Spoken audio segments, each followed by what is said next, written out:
Akhirnya waktu yang kita tunggu-tunggu datang juga. Pelantikan Presiden Prabowo Subianto dan Wakil Presiden Gibran Rakabuming Raka sudah dilakukan. Kita akan menunggu di pukul 14 nanti.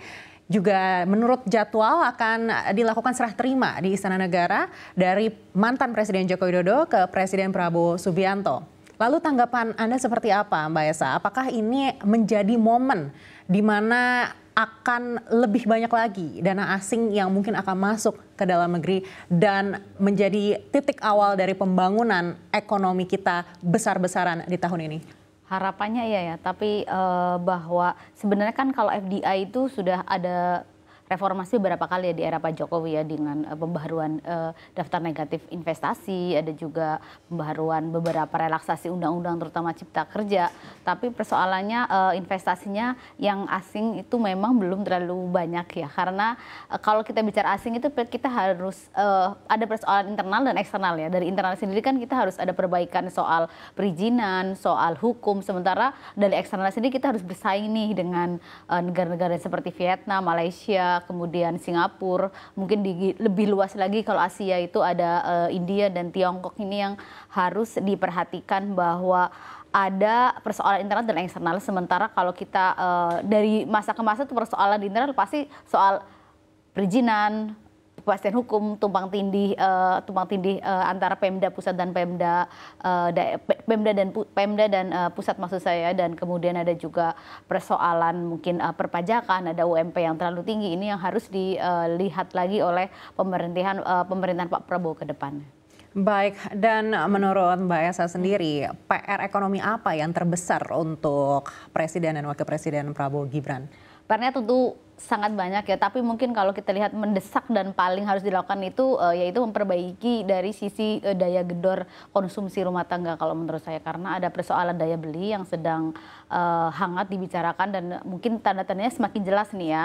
Ini yang harus segera dikerjakan, karena deflasi 5 bulan beruntun itu bukan hal yang umum di Indonesia. Itu ada ancaman bahwa daya beli sedang turun, sementara kita ingat daya beli dan konsumsi rumah tangga itu menjadi sumber utama dari pertumbuhan ekonomi Indonesia ya. Dan mungkin yang PR mendesak lain juga soal industrialisasi, ada juga soal pertambahan tenaga kerja gitu. Baik, ini menarik ya, karena masalah daya beli untuk masyarakat kelas menengah ini masih tetap menjadi perdebatan. Begitu. Sebelumnya sempat disampaikan juga oleh Menteri Keuangan Sri Mulyani, sudah terjadi perbaikan di daya beli masyarakat sejak bulan Agustus. Begitu. Tapi apakah ini sudah bisa dirasakan di sektor real, di lapangan? Banyak juga pengusaha yang masih mengeluhkan hal tersebut. Artinya ini memang mungkin harus menjadi PR terbesar untuk benar-benar bisa memetakan seperti apa daya beli kita saat ini. Begitu.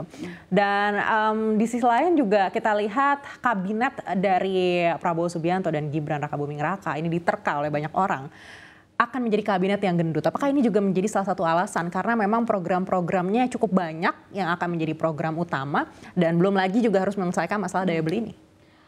Yang pasti kalau kabinet gemuk itu satu sisi ya, tapi sisi lain bahwa ini pekerjaan yang ada harus dilakukan, mau kabinetnya gemuk atau kabinet ramping tetap harus ada di nama efektivitas di sana harus segera dikejar. Ini mana sih yang sebenarnya prioritas ya, apalagi dengan koordinasi yang dengan kabinet dan menteri yang baru ini kan, kalau nggak salah berarti dengan adanya tambahan kabinet nomenklaturnya berubah lagi. Berarti kan anggarannya nih persoalannya adalah nih kapan anggaran bisa jalan, karena kalau kita lihat anggarannya sekarang jelas tidak mungkin untuk kabinet yang sekarang karena ada penambahan-penambahan di sana sini.